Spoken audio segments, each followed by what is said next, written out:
السلام علیکم ورحمۃ اللہ وبرکاتہ۔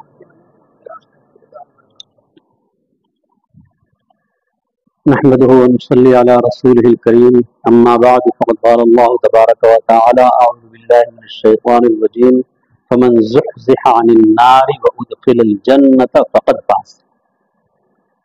جو شخص جہنم سے بچا لیا گیا اور جنت میں داخل ہو گیا وہ شخص کامیاب ہو گیا۔ یہ آیت کا چھوٹا سا ٹکڑا جو میں نے تلاوت کیا آپ کے سامنے، اس کا یہ ترجمہ ہے۔ ہم لوگ جو بھی تگ و دو، کوشش، جد و جہد، صحیح بھاگ دوڑ جو بھی کچھ کر رہے ہیں، اس کے یہ دو ہی مقصد ہیں کہ اللہ کے عذاب سے بچ جائیں اور اللہ کی جنت کے اللہ تعالیٰ اپنے فضل سے ہمیں حقدار بنا دے، جنت میں داخل فرما دے۔ یہی مقصد ہے، اس کے سوا اور کوئی مقصد نہیں۔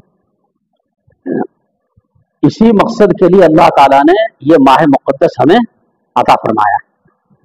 دیکھیے، آنے والا کوئی مہمان آتا ہے تو جتنا بڑا ہوتا ہے وہ مہمان، اتنا لمبا ٹائم سے اس کا استقبال شروع کرتے ہیں کہ نہیں کرتے؟ تیاریاں شروع کرتے ہے نا۔ اگر کوئی چھوٹا موٹا آدمی آنے والا ہے تو 2-4 گھنٹہ پہلے ہے نا گھر والے اس کے لیے کھانا وانا وغیرہ تیار کر دیتے ہیں، ہو جاتا ہے کام۔ اور کوئی بڑا آدمی آنے والا ہے تو 1 دن 2 دن پہلے، اور بڑا آنے والا ہے تو ہفتہ 10 دن 15 دن پہلے، اور بڑا آنے والا ہے تو 1 مہینہ پہلے مکان کی ٹوپ پھوڑ، کلر، یہ وہ وغیرہ ہے نا۔ رمضان المبارک ایک مہمان آنے والا ہوتا تھا سرکار دو عالم صلی اللہ علیہ وسلم کے زمانے میں، تو آپ صلی اللہ علیہ وسلم کتنا ٹائم پہلے تیاری شروع کرواتے تھے امت سے؟ کتنا پہلے؟ 3 مہینہ پہلے، ہے نا۔ یعنی رجب سے پہلے امت کو دعا تعلیم فرماتے تھے حضور اکرم صلی اللہ علیہ وسلم: اللہم بارک لنا فی رجب و شعبان و بلغنا رمضان، کہ یا اللہ ہمارے رجب میں اور شعبان میں برکت عطا فرما اور رمضان تک ہمیں پہنچا۔ یعنی رمضان، شعبان اور رمضان میں اتنی برکتیں سمیٹ لیں ہم کہ ہم رمضان جب آئے تو رمضان کے لیے مکمل طور پر تیار رہے۔ اسی لیے ہم نے اپنے بزرگوں کو دیکھا کہ رمضان مبارک میں جو چیزیں ضروریات کی پیش آ سکتی ہیں، وہ اگر رمضان سے پہلے اگر اس کو پورا کیا جا سکتا ہے تو رمضان سے پہلے ہی ان کو کر کے فارغ جایا کرتے تھے۔ بیوی بچوں کے کپڑے لتے، چپل، بنیان، ٹوپی، انڈرویئر، رومال، یہ وہ فلاں سب رمضان سے پہلے لے کر فارغ، تو رمضان میں پریشان نہیں کرنا۔ ہاں، کھانے پینے کی جو چیزیں ہیں جو وقت کے وقت پر ہی منگائی جا سکتی ہیں تو وہ تو لامحالہ پہلے سے نہیں تیاری کی جا سکتی۔ اس کے بعد پھر جب شعبان آ جاتا تھا تو حضور صلی اللہ علیہ وسلم کیا دعا ارشاد فرماتے تھے، تعلیم فرماتے تھے؟ اصل یہ بات تو رمضان سے پہلے بتلانے کی ہے نا۔ اللہم سلمنی لرمضان، یا اللہ مجھے رمضان کے لیے سلامت رکھ، وسلم رمضان لی، اور رمضان کو میرے لیے سلامت رکھ، وتسلمہ لی متقبلا، اور سلامتی کے ساتھ اس کو میری طرف سے قبول فرما۔ یعنی جو بھی ٹوٹی پھوٹی عبادتیں نصیب ہو جائیں اس کو یا اللہ قبول فرما۔ یہ رمضان آنے سے 1 مہینہ پہلے یہ دعا حضور اکرم صلی اللہ علیہ وسلم امت کو تعلیم فرمایا کرتے تھے۔ اس کے بعد پھر جب رمضان آ جاتا تھا تو پھر تو ساری دعائیں چلتی تھی۔ دعاؤں کے سلسلے میں نے شاید اس سے پہلے آپ سے عرض کیا تھا کہ رمضان مبارک اور عرفات، یہ 2 موقع عبادت کے لیے تو ہیں ہی، لیکن عبادت کا مغز الدعاء مخ العبادہ، دعا کے لیے ہیں یہ 2 مقام، 2 موقع۔ رمضان مبارک پورا، اور جو حاجی عرفات میں جاتے ہیں 6 گھنٹہ، میں نے بتایا تھا نا کہ 6 گھنٹہ ان کو زوال سے لے کر سورج غروب تک کا وقت جو وہاں گزارنا ہوتا ہے، اس کی حقیقی عبادت وہاں اللہ سے مانگنا ہے۔ ایسے رمضان مبارک بھی در حقیقت ہمیں مانگنے کے لیے دیا گیا ہے۔ انشاءاللہ کل یا پرسوں جیسا موقع ہوگا ہے نا، حسب موقع انشاءاللہ اللہ نے زندگی بخیر رکھی تو اس کو اور مزید وضاحت کے ساتھ بیان کریں گے کہ رمضان المبارک میں ہی خاص طور سے دعائیں کیوں قبول ہوتی ہیں؟ خاص طور سے رمضان المبارک میں دعائیں کیوں قبول ہوتی ہیں اور دعا کس طرح سے رمضان المبارک میں ہمیں کرنا چاہیے، اس موضوع کو انشاءاللہ آگے ہم لے کر چلیں گے۔ تو رمضان المبارک میں آخری عشرے میں خاص طور پر ایک دعا حضور کیا ارشاد فرماتے تھے، امت کو کیا تعلیم فرماتے تھے؟ یہ اللہم انک عفو کریم ہے نا، یہ آخری عشرے کی نہیں، یہ حضرت عائشہ نے حضور سے پوچھا تھا کہ یا رسول اللہ اگر مجھے شب قدر مل جائے تو کیا دعا کروں، تو حضور نے جواب میں یہ دعا ارشاد فرمائی تھی، ہے نا۔ لیکن آخری عشرے میں چونکہ رمضان کا چل چلاؤ ہوتا ہے نا، اس لیے حضور اکرم صلی اللہ علیہ وسلم کیا دعا ارشاد فرماتے تھے، کیا دعا تعلیم فرماتے تھے؟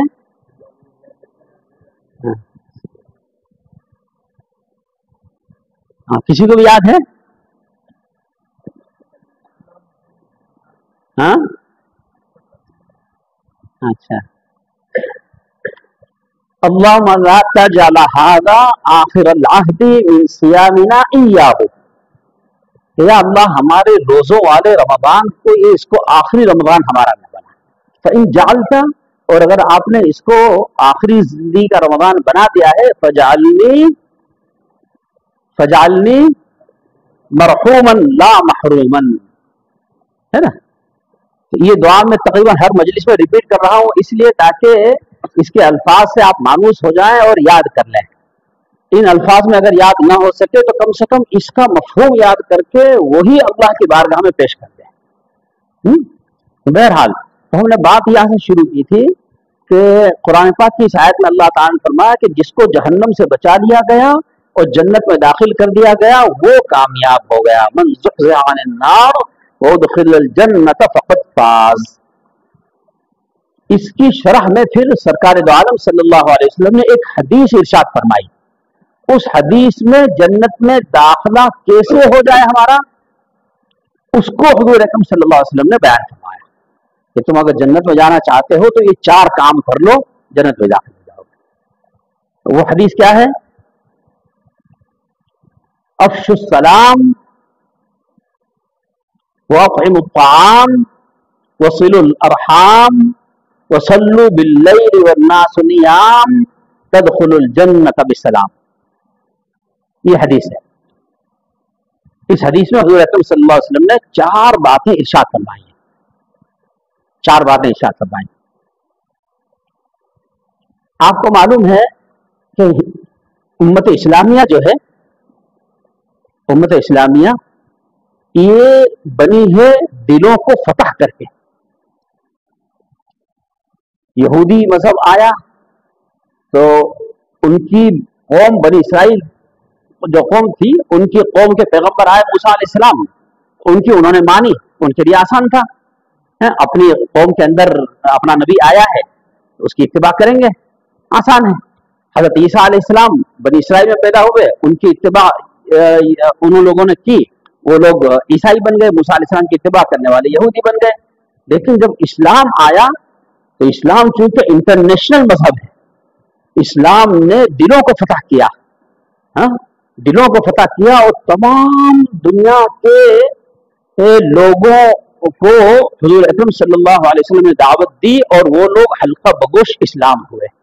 حضرت سلمان فارسی رضی اللہ عنہ ایران سے، اور روم سے حضرت صہیب رومی، حبشہ سے حضرت بلال رضی اللہ عنہ، وغیرہ وغیرہ، ہے نا۔ اسلام کے اندر نمائندگی آپ کو تقریباً تمام قوموں کی مل جائے گی، تمام قوموں کی نمائندگی جنت کا ہے۔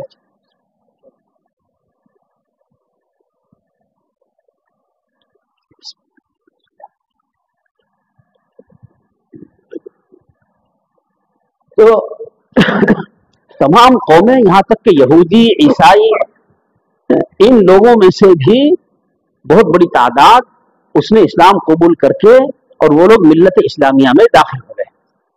یہودی لوگ بہت زیادہ ضدی اور ہٹ دھرم ہیں، 2 قومیں ضد اور ہٹ دھرمی میں، ہے نا، اپنے معراج کو پہنچے ہوئے ہیں، یہود اور ہنود۔ नसारा की तो कुरान ने तारीफ की है, लतजिदन अशद्द अन्नास अदावतन लिल्लज़ीना आमनु यहूद वल्लज़ीना अशरकू, ईमान वालों से सबसे ज्यादा सख्ती और दुश्मनी में तुम पाओगे यहूद को, वल्लज़ीना अशरकू, और उन लोगों को जो शिर्क करते हैं। वलतजिदन अक़रबहुम मवद्दतन लिल्लज़ीना आमनु, और ईमान वालों से मवद्दत और करीबी ताल्लुक रखने वाले वो हैं अल्लज़ीना क़ालू इन्ना नसारा, कि जो लोग बोलते हैं कि हम ईसाई हैं। तो बहरहाल सरकार दो आलम सल्लल्लाहु अलैहि वसल्लम, मैंने इससे पहले आपसे अर्ज किया था कि तारीख इस्लाम के दो अहम तरीन बाब हैं। एक बाब कौन सा है? हुदैबिया, सुलह हुदैबिया, और दूसरा बाब हिजरत मदीना। सरकार दो आलम सल्लल्लाहु अलैहि वसल्लम जो हिजरत फरमाकर मदीना तैयबा तशरीफ ले गए, उसके बाद इस्लाम फिर पूरी दुनिया में फैला है। उससे पहले बहुत थोड़ी तादाद में मक्का मुकरमा की 13 साल की मेहनत में थोड़े से लोगों ने इस्लाम कबूल किया था। जब सरकार दो आलम सल्लल्लाहु अलैहि वसल्लम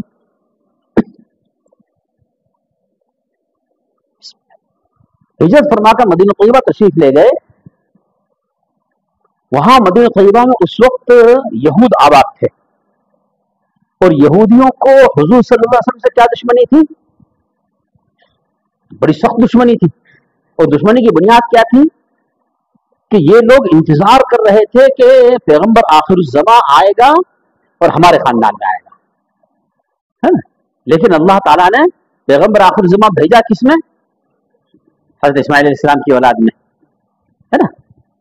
इसलिए ये लोग दुश्मनी पर उतर आए। सरकार दो आलम सल्लल्लाहु अलैहि वसल्लम हिजरत फरमाकर मदीना तैयबा तशरीफ लाए, आप सल्लल्लाहु अलैहि वसल्लम ने यहूदियों को दावत दी।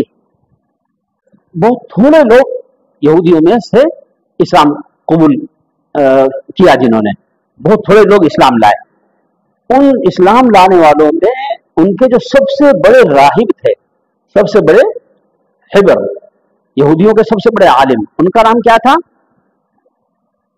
उनका नाम क्या था? अब्दुल्ला बिन सलाम रज़ियल्लाहु अन्हु।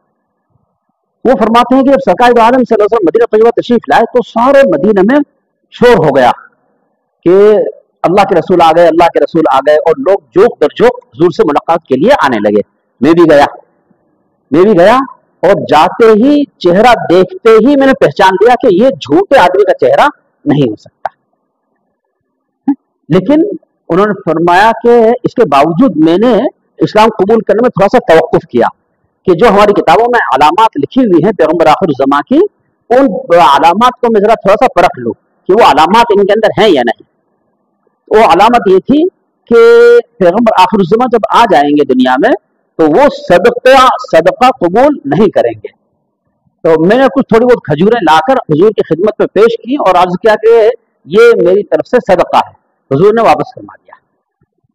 तो उन्होंने समझ गए कि एक अलामत अपनी पूरी हो गई। दूसरे रोज आए और फिर कुछ हदिया लेकर आए, खजूर वगैरह, और आकर अर्ज किया कि ये मेरी तरफ से हदिया है। हुजूर अकरम सल्लल्लाहु अलैहि वसल्लम ने उस हदिये को कबूल फरमा लिया और फिर आगे पीछे होते रहे।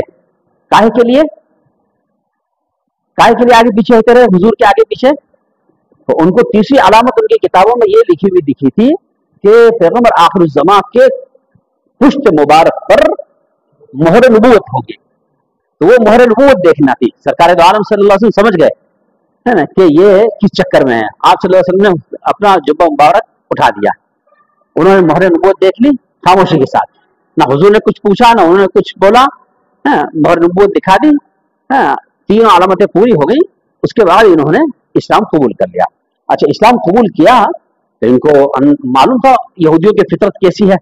कुरान ने खुद उनकी फितरत बयान की, अल्लज़ीना आतैनाहुमुल किताब यारिफूनहु कमा यारिफून अबनाअहुम, कि ये यहूदी तो आपको इस तरह से पहचानते हैं जिस तरह से अपने बेटों को पहचानते हैं।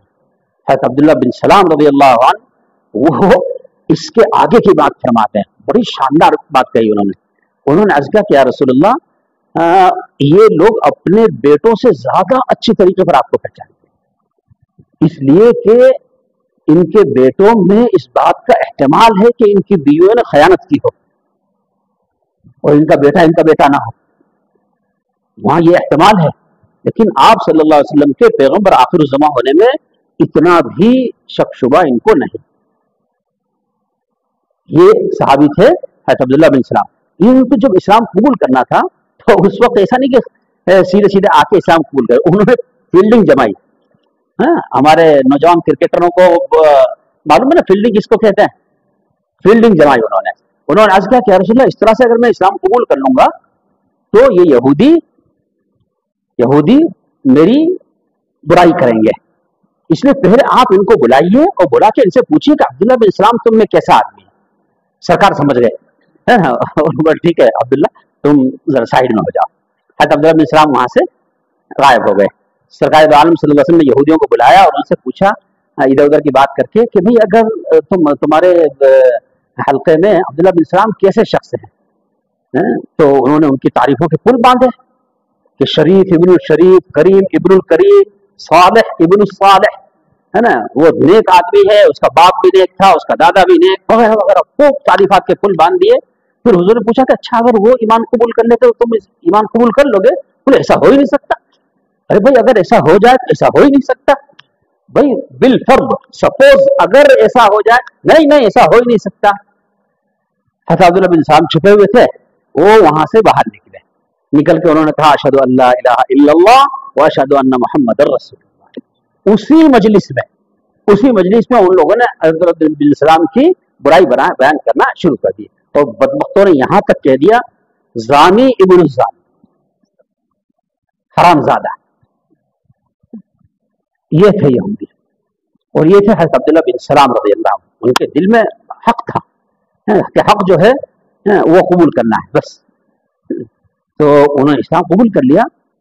اسلام قبول کرنے کے بعد وہ روایت فرماتے ہیں کہ سرکار دو عالم صلی اللہ علیہ وسلم مدینہ طیبہ تشریف لانے کے بعد جو سب سے پہلی حدیث میں نے آپ صلی اللہ علیہ وسلم سے سنی ہے وہ حدیث یہ ہے. دیکھو اللہ تعالیٰ نے جس صحابی کو راوی بنایا ہے وہ صحابی ایک تو پہلے یہودی النسل اور نام بھی ان کا عبداللہ بن سلام. تو وہ حدیث جو حضور نے بیان فرمائی اس کے 4 اجزاء ہیں. اس حدیث میں 4 باتیں بیان فرمائی ہیں, 4 دواؤں پر مشتمل وہ نسخہ ہے جنت میں جانے کا. حضور حضرت عبداللہ بن سلام روایت فرماتے ہیں کہ حضور اکرم صلی اللہ علیہ وسلم نے فرمایا افشوا السلام, سلام کو عام کرو, واطعموا الطعام, کھانا کھلاؤ, وصلوا باللیل والناس نیام, اور رات میں نماز پڑھو جب کہ لوگ سو رہے ہوں. وصلوا باللیل والناس نیام وصلوا الارحام, اور صلہ رحمی کرو. یہ 4 باتیں ہو گئی. تدخل الجنت بسلام, سلامتی کے ساتھ تم جنت میں داخل ہو جاؤ گے. یہ ہے عبداللہ بن سلام کی روایت. عبداللہ بن سلام کی روایت. اس میں سب سے پہلا چیز کیا ہے؟ سلام کو عام کرو, افشوا السلام. تو آج ہم کو یہ سلام سمجھنا ہے کہ کیا چیز ہے یہ سلام. اور ایک حدیث میں حضور اکرم صلی اللہ علیہ وسلم نے فرمایا کہ کیا میں تمہیں ایسا نسخہ نہ بتا دوں کہ تم اگر اس پر عمل کرو تو تمہارے درمیان آپس میں محبت قائم ہو جائے اور تم آسانی سے جنت میں داخل ہو جاؤ. پھر فرمایا کہ وہ نسخہ ہے آپس میں سلام کو عام کرو. جس کو پہچانتے ہو نہیں پہچانتے ہو, معلوم ہے کہ ایمان والا ہے, اس کو تم سلام کرو, ہے نا. سلام کے الفاظ ہیں اور سلام کا ایک معنی ہے. یہ 2 ہی چیزیں ہیں, السلام علیکم, دوسرا جز ہے ورحمۃ اللہ, تیسرا جز ہے وبرکاتہ. یہ الفاظ ہیں.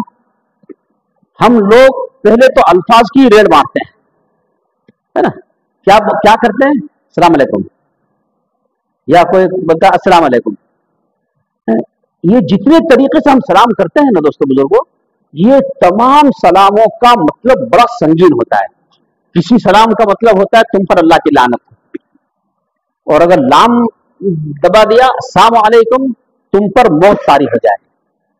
یہودی لوگ حضور اکرم صلی اللہ علیہ وسلم کی خدمت میں حاضر ہوتے تھے تو اسی انداز سے سلام کرتے تھے, السلام علیکم. لام کو دبے الفاظ میں ادا کرتے تھے. حضرت عائشہ صدیقہ رضی اللہ عنہا نے سن کے اور سمجھ لیا کہ ان بدبختوں نے کیا کہا ہے, بھگ گئی فوراً, اور جو بھی عربی میں ہو سکتی تھی 2-3 بددعائیں दे डाली उन्होंने। सरकार दो आलम सल्लल्लाहु अलैहि वसल्लम ने उनको ठंडा किया कि आयशा तुमने मेरा जवाब नहीं सुना। मैंने क्या जवाब दिया? उन्होंने कहा अस्सलामु अलैकुम, कि आप पर मौत तारी हो। मैंने उनको जवाब दिया वालेकुम।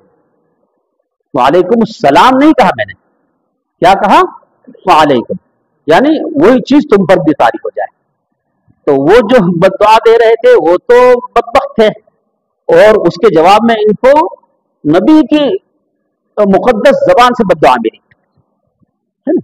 तो दोस्तों बुजुर्गों, सलाम बहुत अहम चीज है। हमने अपने हजरत मौलाना अबरारुल हक साहब हरदोई रहमतुल्लाह अलैह, उनके यहाँ देखा कि वो अक्सर मजलिसों में इसका तज़किरा फरमाते थे। उनको इसकी बहुत फिक्र रहा करती थी कि सलाम के अल्फाज सही करो, सलाम के अल्फाज सही करो, अस्सलामु अलैकुम। और इसके आगे भी अगर कहना है तो वरहमतुल्लाहि, तीसरा लफ्ज है वबरकातुहु। तो हजरत इसका बहुत एहतमाम के साथ अपनी मजलिस में बाकायदा लोगों को एक एक को पकड़ करके और सलाम के अल्फाज को सही फरमाया करते थे। सलाम के अल्फाज हैं तीन, है ना। इसका मफहूम क्या है? अस्सलामु अलैकुम, तुम पर सलामती नाजिल हो, वरहमतुल्लाहि, और अल्लाह की रहमतें हो, व बरकातहू, और अल्लाह ताला की तरफ से बरकात तुम पर हो, है ना। ये मोटा सा तर्जमा हम सब जानते हैं, फिर मफहूम नहीं जानते, इल्ला माशाअल्लाह। सलाम जैसी इतनी अहम जरूरत की चीज कि जो दिन रात बिस्तर से उठने से लेकर बिस्तर पर जाने तक उसकी जरूरत पेश आती है ना। हम करते हैं भी हैं सलाम, ठीक करते हैं, लेकिन इसका मफहूम समझे बगैर करते हैं। तर्जमा अलग चीज है दोस्तों बुजुर्गों, और मफहूम अलग चीज है। आज हम यही चाहते हैं कि मफहूम आपके सामने उसका बयान करें। पहले उससे एक मसला जिक्र कर दें। सलाम का करना सुन्नत मुअक्कदा है और जवाब देना वाजिब है। जवाब देना जज़ाकल्लाह।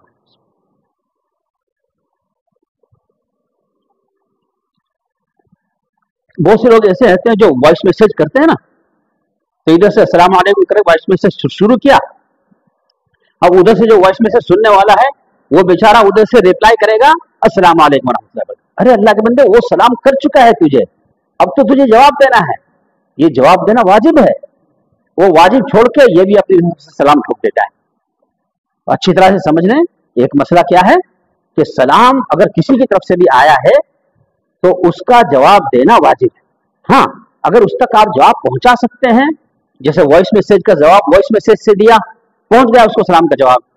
अगर सलाम का जवाब नहीं पहुंचा सकते हैं तो आप अपने अल्फाज में उसी वक्त कह दें वालेकुम सलाम, बस आपका फरीजा अदा हो गया, चाहे उसको पहुंचे ना पहुंचे। मसलन दावतनामा आता है या खत आता है, उस पर लिखा हुआ होता है अस्सलाम वालेकुम रहमतुल्लाहि व बरकातहू, उस खत का आपको जवाब नहीं देना है ना, किसी भी वजह से जवाब नहीं देना है। बाज खत ऐसे होते हैं कि जो जवाब की उसकी जरूरत नहीं होती है ना, तो उसी वक्त आप कह दें अपनी जबान से वालेकुम सलाम, जवाब अदा हो गया, वाजिब आपका अदा हो गया।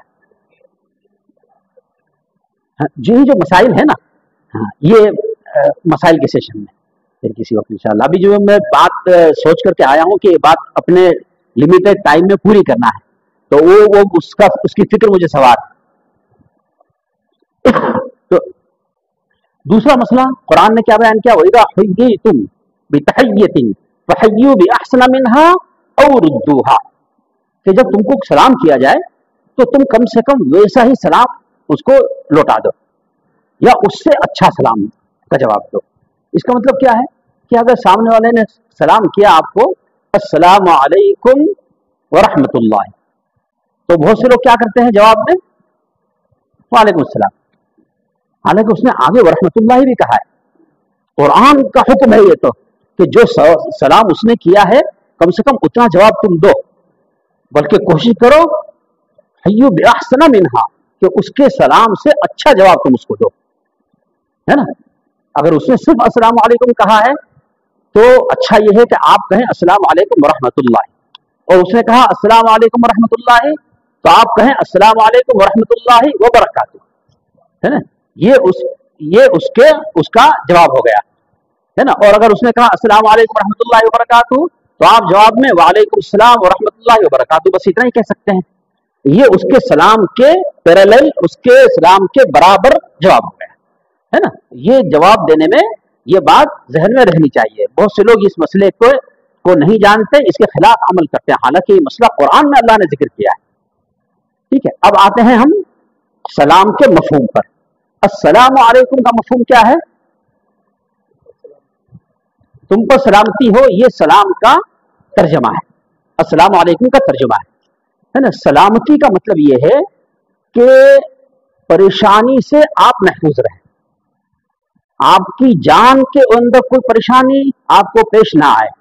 अस्सलामु अलैकुम, आपके ऊपर सलामती नाजिल हो, आपकी जान में सलामती हो, आपके माल में किसी किस्म की मुसीबत नाजिल ना हो, आप सलामत, आपका माल सलामत रहे, आपके बीवी बच्चे सलामत रहें, उनके अंदर किसी किस्म की मुसीबत और परेशानी आप न देखें।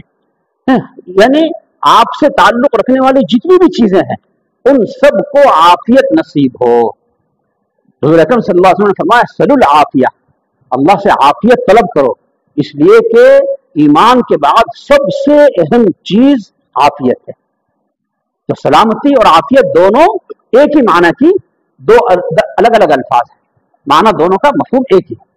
आप आफियत में रहें, आपकी जान आफियत में रहे, आपके बीवी बच्चे आफियत में रहे, आपका कारोबार आफियत में रहे, आपके उसका दुकान का या कारखाने का ऑफिस का स्टाफ वो सलामत रहे, है ना। स्टाफ भी अगर बीमार पड़ जाता है, स्टाफ को अगर कोई मुसीबत आती है तो उसकी वजह से तकलीफ दुकान के मालिक को या ऑफिस के मालिक को होती है। किसी भी चीज जो आपसे ताल्लुक रखती है उसके अंदर आपको सलामती मिले, ये हो गया। अच्छा, सलामती के बाद, सलामती क्या चीज है?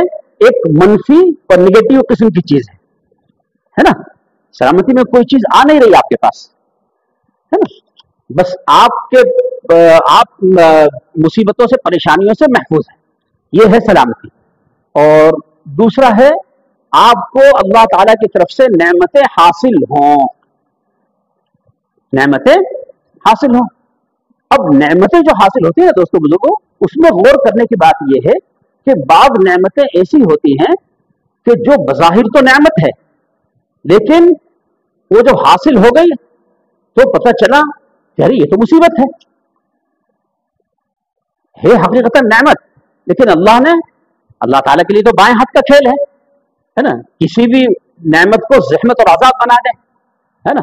बहुत दुआएं करके और बड़े जतन करके बेगम साहिबा को लेकर के आए और उन्होंने आके और जनाब 3 दिन में ऐसी आग बूती कि 3 दिन में बेचारा तौबा पुकार गया कि यार ये कहाँ ये चुड़ैल ये बदबक ये मेरे घर पर आके और अच्छा खासा जन्नत निशान घर, इसको जहन्नम बना के रख दिया 3 दिन में, 1 हफ्ते में। देखिए, है ना, एक नेमत थी लेकिन अजाब बन गया। दौलत, सेहत, ये दोनों खैर कम लाती हैं, शर ज्यादा लाती हैं। अक्सर लोगों को आप देखो, मालो दौलत होगा उनके पास तो उसका हक कम अदा करेंगे, है ना, बल्कि उसको अपनी आवारागर्दी, अपनी अय्याशी, अपने नाजायज जज्बात, अपने नाजायज ख्वाहिशात को पूरा करने में उसको ज्यादा खर्च करेंगे। आखिर कोई वजह थी कि सरकार दो आलम सल्लल्लाहु अलैहि वसल्लम ने फरमाया कि मालदारों से गरीब लोग जन्नत में 500 साल पहले जाएंगे, 500 साल पहले जाएंगे। और आप अहादीस का जखीरा खंगाल लीजिए, कहीं भी सरकार दो आलम सल्लल्लाहु अलैहि वसल्लम ने ये नहीं फरमाया कि या अल्लाह मुझे अमीरों की मोहब्बत अता फरमा, लेकिन ये फरमाया अल्लाहुम्मा इन्नी उहिब्बुल मसाकीन, या अल्लाह मसाकीन और गरीब फुकरा, है ना, उनकी मोहब्बत मुझे अता फरमा। तो जिस तबके की मोहब्बत सरकार दो आलम सल्लल्लाहु अलैहि वसल्लम मांगे, उस तबके की फजीलत का क्या ठिकाना, है ना। लेकिन आजकल का गरीब आदमी बेचारा वो मालदार को देखकर और हसद या रश्क में मुब्तला घुटता रहता है। हालांकि रोटी, कपड़ा, मकान, दवा, दारू वगैरह जो जरूरियात जिंदगी है वो इसकी पूरी हो रही है, लेकिन इसके बावजूद बस वो 99 के चक्कर में ये भी मुब्तला है اور مالدار بھی مبتلا ہے۔ تو بہرحال اللہم صلی علی سیدنا محمد۔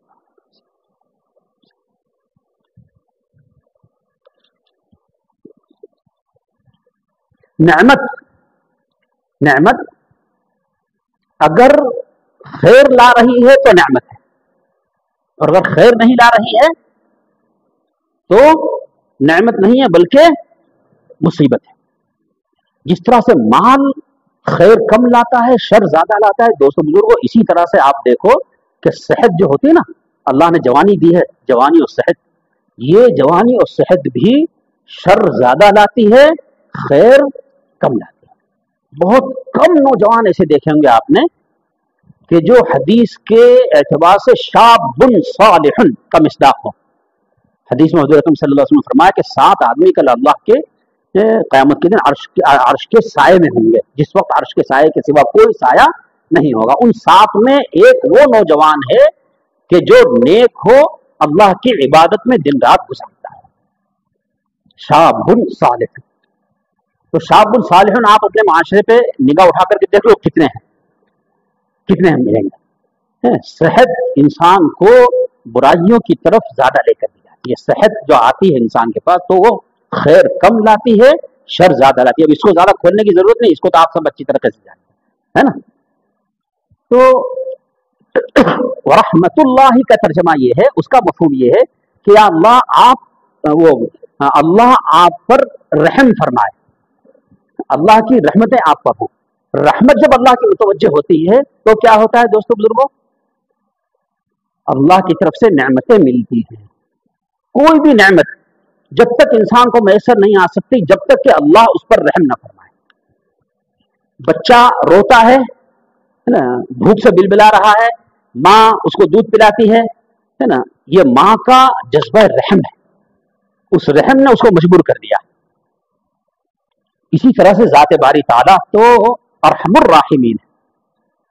جب بندے کو جس چیز کی ضرورت جس وقت پیش آتی ہے اس وقت اس کی وہ ضرورت کی تکمیل اللہ تعالیٰ کی طرف سے ہوتی ہے نا۔ یہ ساری ضرورتوں کی تکمیل ہو، ساری ضرورتیں آپ کی پوری ہوں، نعمتیں آپ کو حاصل ہوں، ورحمت اللہ کا مفہوم یہ ہے۔ ورحمت اللہ کا مفہوم اللہ آپ پر رحم فرما کر آپ کو نعمتیں دے۔ اور وبرکاتہ کا مفہوم کیا ہے کہ وہ نعمتیں آپ کے اوپر، وہ عبداللہ بھائی کی آنے والی 3 دن کی بیگم جو بہت خوبصورت تھی، جس کے لیے بڑے خواب دیکھا کرتے تھے بیچارے وہ ہے نا، اور اس نے آنے کے بعد 3 دن کے اندر گھر کا نقشہ پلٹ کے رکھ دیا ہے نا، ایسی نعمت نہیں بلکہ وہ نعمت خیر تک پہنچانے والی، تو نعمت خیر تک پہنچایا۔ عسیٰ ان تکرہوا شیئا وہو خیر لکم وعسیٰ ان تحبوا شیئا وہو شر لکم۔ بہت سی مرتبہ ایسا ہوتا ہے کہ کسی چیز کو تم اچھا سمجھتے ہو لیکن وہ تمہارے لیے شر ہے، اور بہت سی مرتبہ ایسا ہوتا ہے کہ کسی چیز کو تم برا سمجھتے ہو لیکن اس میں اللہ تعالیٰ نے تمہارے لیے خیر چھپا رکھی ہے نا۔ تو نعمت جب تک ہے جب تک کہ وہ آپ کو اللہ سے قریب کرنے والی، آپ کی زندگی کا سکون برباد کرنے والی ہو ہے نا، آپ کو اللہ سے دور کرنے والی ہو، عبادات سے دور کرنے والی ہو، مشائخ سے بزرگوں سے دور کرنے والی ہو، اللہ والوں سے دور کرنے والی ہو، قرآن سے دور کرنے والی ہو، مسجد سے دور کرنے والی ہو، اعتکاف سے رمضان سے دور کرنے والی ہو، روزوں سے دور کرنے والی ہو، تو وہ نعمت نہیں ہے بلکہ وہ عذاب۔ تو نعمت کے اندر یہ 2 پہلو ہیں کہ نعمت مفضی الی الخیر اور مفضی الی الشر، یعنی خیر تک پہنچانے والی اور شر تک پہنچانے والی۔ شر تک پہنچانے والی ہو تو اس سے پناہ، ایسی نعمت سے کہ حاصل ہونے سے حاصل نہ ہونا زیادہ بہتر ہے۔ تو اب سلام کے جو 3 جملے ہیں اس کا مفہوم کیا ہو گیا کہ آپ ہر طرح سے اللہ آپ کو عافیت میں رکھے، سلامتی آپ پر نازل ہو، آپ سے تعلق رکھنے والی ہر چیز میں آپ کو سلامتی ہی سلامتی ملے۔ السلام علیکم ورحمۃ اللہ، آپ پر اللہ تعالیٰ رحم فرما کر آپ کو نعمتیں نوازے، وبرکاتہ، اور اس کے اندر برکت ڈالے اللہ تعالیٰ۔ برکت ڈالنے کا مطلب کیا ہے کہ وہ نعمت آپ کے لیے نعمت ہی رہے، وہ نعمت آپ کے لیے مصیبت اور عذاب نہ بنے۔ سمجھ میں آ گیا سلام کا مفہوم؟ اب دوستو بزرگوں، اب آپ दुनिया भर के जो सलाम हैं दूसरी कौमों के, उन सलाम को कंपेयर करो इस सलाम से। दुनिया का कोई भी सलाम इस सलाम का मुकाबला नहीं कर सकता। Good morning, good evening, good afternoon, क्या है ये? गुड मॉर्निंग, तुम्हारी सुबह अच्छी हो, और शाम को तुम जहन्नम में जाओ, चलेगा? तुम्हारी दोपहर में लुटिया डूब जाए, तुम्हारी माँ मर जाए, तुम्हारा बाप मर जाए, चलेगा? सुबह बस तुम्हारी अच्छी होनी चाहिए।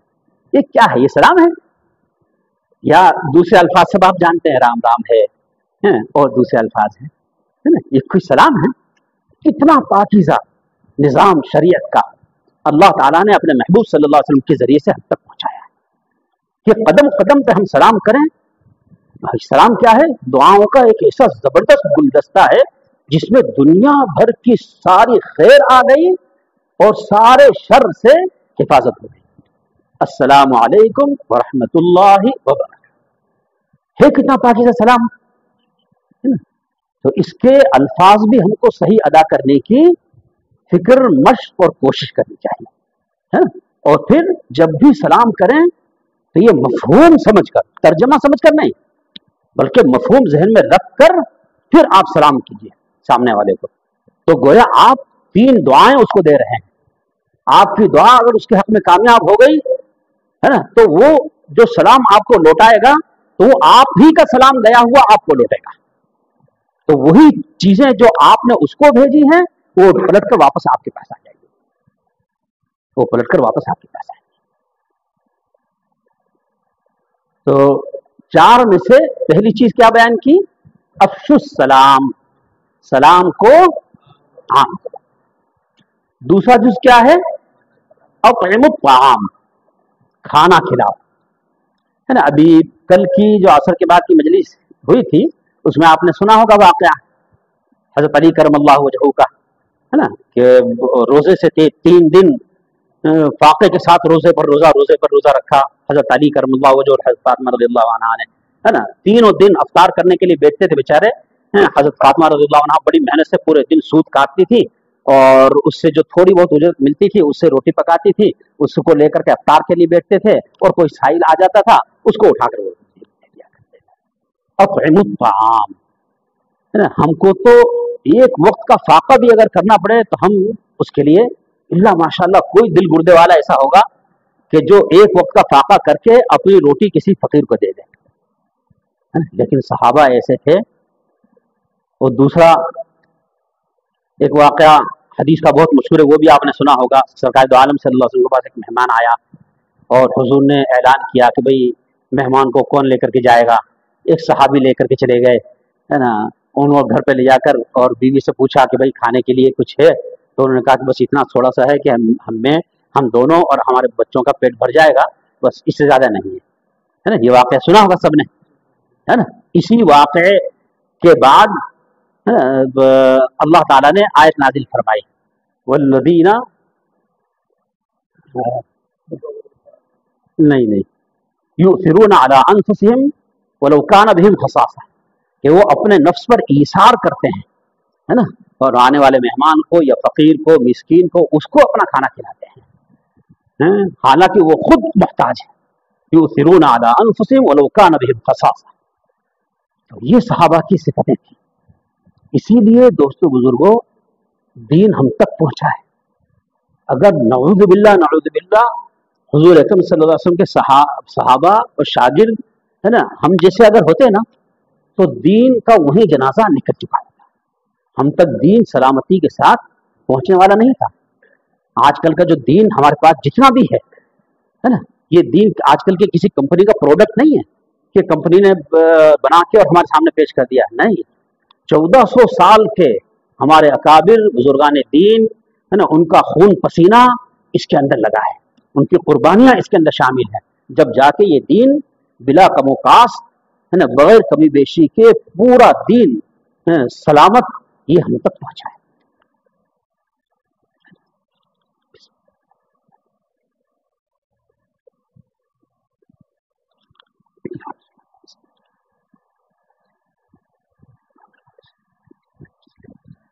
तो दूसरा जुज क्या है?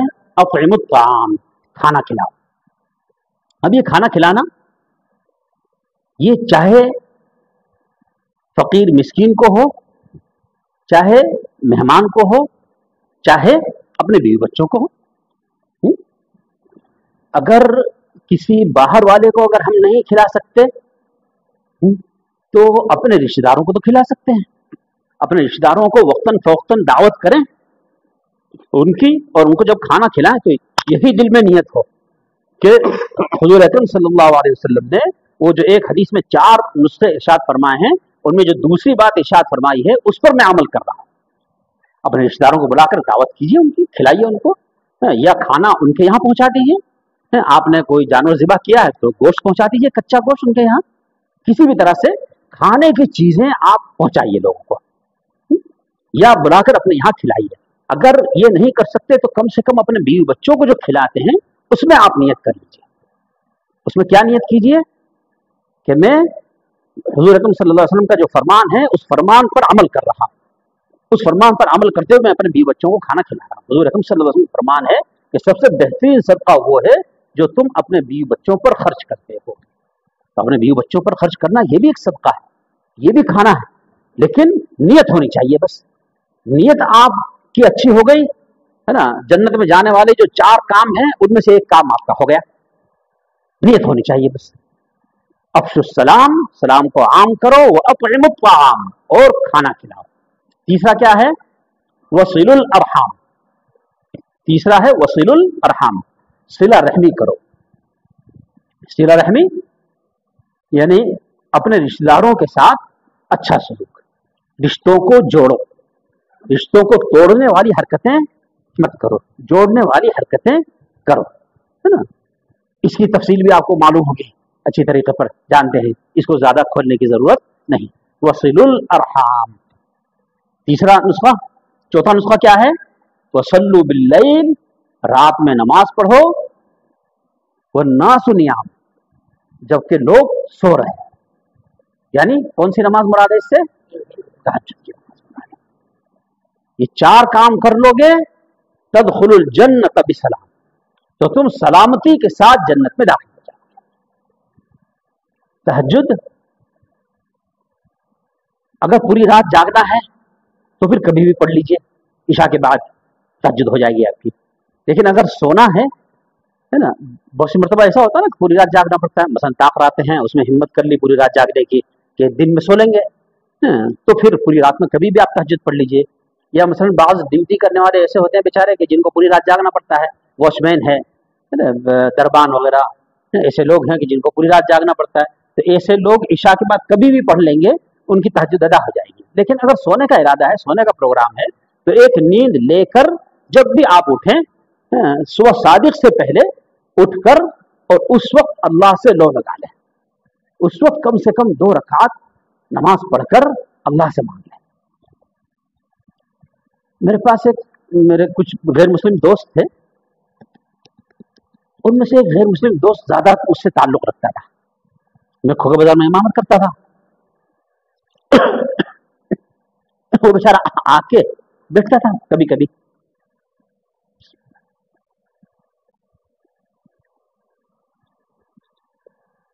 तो उसने आके अपनी परेशानी बयान की। अब उसको दुआ, नमाज, जिक्र, तिलावत, वजीफा सब तो कुछ नहीं कर सकते। तो अल्लाह ने रहनुमाई फरमाई, उससे कहा कि देख बेटा तू एक काम कर, सुबह सादिक वो लोग भी जानते हैं, सुबह सादिक उनके पंडित लोग भी सुबह सादिक से पहले उठकर और अपने माबूदा ने बातिला की इबादत करते हैं वो लोग। उनका उस टाइम पे तो उठकर और मुंह हाथ धो के और पश्चिम की तरफ मुंह करके बैठ जा, है ना, और हाथ फैलाकर और ए भगवान या ए परमेश्वर, है ना, जो भी कहता हो तो वो कह, है ना, अल्लाह को मुखातब करके और ये कह कि मेरी ये जिंदगी भी खुशगवार बना दो और मरने के बाद की जिंदगी भी खुशगवार बना दो, अच्छी बना दो, बस इतना मांग दो। तो उसने इतना काम करना शुरू कर दिया, महीना, 2 महीना, 3 महीना, 4 महीना, क्योंकि अगर उसकी ये दुआ कबूल हो गई کہ مرنے کے بعد کی زندگی اچھی بنا دو، تو یقیناً ایمان کے بغیر تو مرنے کے بعد کی زندگی اچھی بنے گی نہیں، ایمان کی توفیق ہو جائے گی اس کو۔ اللہ نے یہی کیا، 3 مہینے کے بعد وہ آیا اور بولا زندگی میں بہت تبدیلی آ گئی ہے اور مسائل حل ہونے لگے ہیں، اور میں اس کو دعوت دیتا رہتا تھا وقتاً فوقتاً، ہے نا، تو میں نے اس کو اس وقت ترغیب دی۔ اس کے کچھ دن کے بعد اس نے اسلام قبول کر لیا، اسلام قبول کر لیا۔ پھر دیکھو زندگی پوری کامیاب ہو گئی اس کی۔ کیسے کامیاب ہوئی؟ صرف وہ تہجد کا وقت۔ تو دوستو بزرگوں، ایک غیر ایمان والا تہجد کے وقت میں اٹھ کر اور اللہ کے سامنے ہاتھ پھیلا کر، ہے نا، اپنی پوری زندگی اور آخرت سدھار سکتا ہے، سنوار سکتا ہے، ایمان کی دولت حاصل کر سکتا ہے۔ تو ایک ایمان والا جس کو ایمان حاصل ہے نا، وہ اپنے مسائل کیسے نہیں حل کروا سکتا؟ اس کا مطلب یہ کہ ہماری تہجد میں کمی ہے۔ ہماری تہجد میں کمی کیا؟ ہمارے پاس تہجد ہے ہی کہاں؟ تہجد ہے ہی کہاں ہمارے پاس؟ ہماری تو فجر کے لالے پڑے ہوئے ہیں، فجر کے لالے پڑے ہوئے ہیں، نعوذ باللہ۔ اللہ اپنی پناہ میں رکھے۔ تو تہجد کی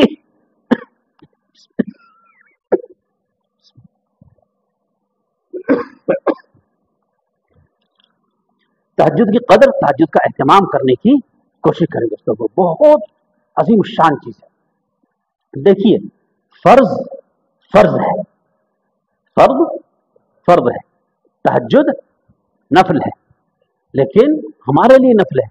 سرکار دو عالم صلی اللہ علیہ وسلم کے لیے تہجد فرض تھی۔ ہمارے اوپر 5 نمازیں فرض ہیں نا، اور وتر واجب اللیل 6 نمازیں کہہ لو۔ حضور اکرم صلی اللہ علیہ وسلم کے اوپر 7 نمازیں تھیں، 5 وقتہ نمازیں، وتر، اس کے ساتھ ساتھ تہجد۔ اور قرآن میں اللہ تعالیٰ نے اس کا حکم دیا، وَمِنَ اللَّيْلِ فَتَهَجَّدْ بِهِ نَافِلَةً لَكَ۔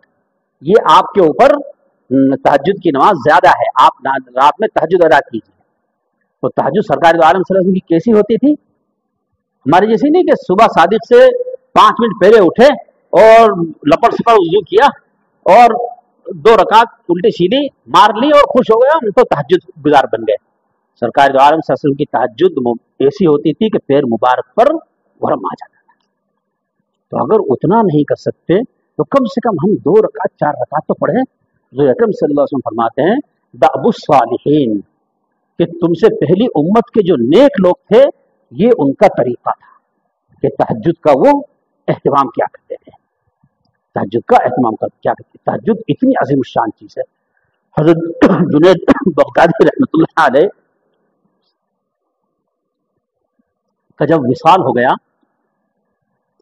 ان سے ان کے ایک قریبی دوست کو وہ خواب میں نظر آئے اور ان سے پوچھا انہوں نے کہ جنید تمہارے اعمال تو بہت عظیم الشان تھے، کون سا عمل تمہیں کام آیا؟ میں بولا کہ سب اعمال دھرے رہ گئے، کوئی عمل کام نہیں آیا، صرف رات کے آخری پہر میں جو 2-4 رکعت ہم پڑھ لیا کرتے تھے تہجد کی نماز، وہ کام آئی، وہ کام آئی۔ فرض نمازیں اپنی جگہ پر، بعض خصوصیات تہجد کے اندر ایسی ہیں جو فرض کے اندر نہیں، فرض کے اندر نہیں۔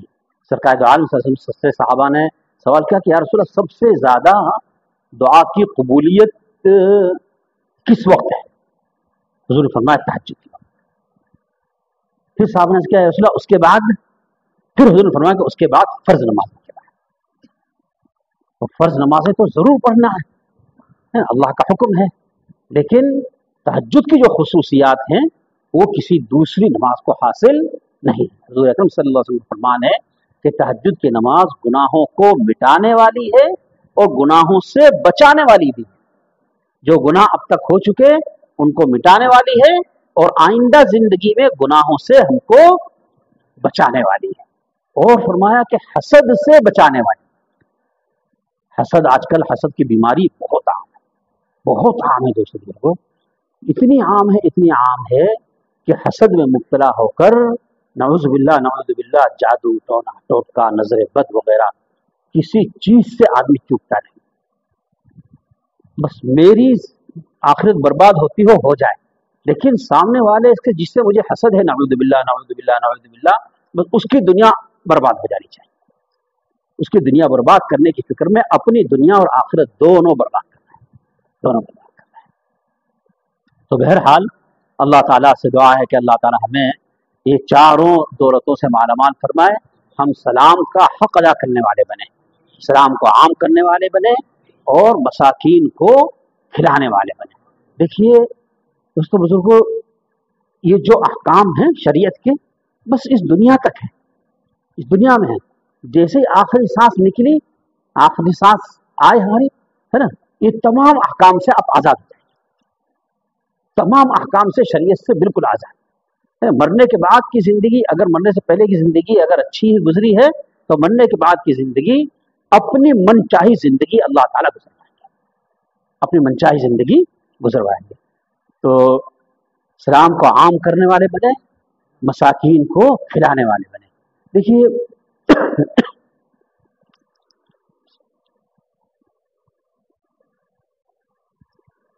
جب جہنم میں چلے جائیں گے نا، تو بعض لوگ بڑے جبے قبے اور بہت بڑی توند اور بڑی موٹی گردن اور امامہ اور کیا کیا، بڑے علامہ کہلانے والے اور پیر اور مرشد کہلانے والے، وہ بھی جہنم رسید ہوں گے. تو ہمارے جیسا عام آدمی وہ ان سے پوچھے گا ما سلککم فی سقر، کہ تم کو جہنم میں کس نے پہنچایا ہے؟ تم تو ایسے ایسے کام کرتے تھے دنیا میں، ما سلککم فی سقر. وہ جواب دیں گے قالوا لم نک من المصلین، ہم نماز نہیں پڑھتے. دنیا کو ہدایت کرتے تھے کہ ہم خود نماز نہیں پڑھتے تھے. ایک تو یہ وجہ بتائیں گے، اور دوسری وجہ کیا بتائیں گے؟ دوسری وجہ کیا بتائیں گے؟ سائلنٹ.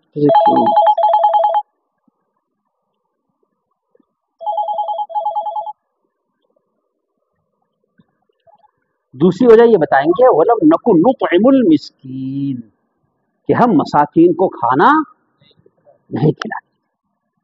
یہ دو وجہ سے ہم کو اللہ نے جہنم رسید کر دیا. تو کتنا اہم کام ہے مساکین کو کھانا کھلانا. تو ہم سلام کو عام کرنے والے بنے، مساکین کی خبرگیری رکھیں، جس کو بھی کھانا کھلائیں اللہ کی رضا کے لیے کھلائیں. اور تیسرا کیا ہے؟ صلہ رحمی کرنے والے بنے، اور تہجد کا اہتمام کرنے والے بنے. وآخر دعوانا الحمدللہ.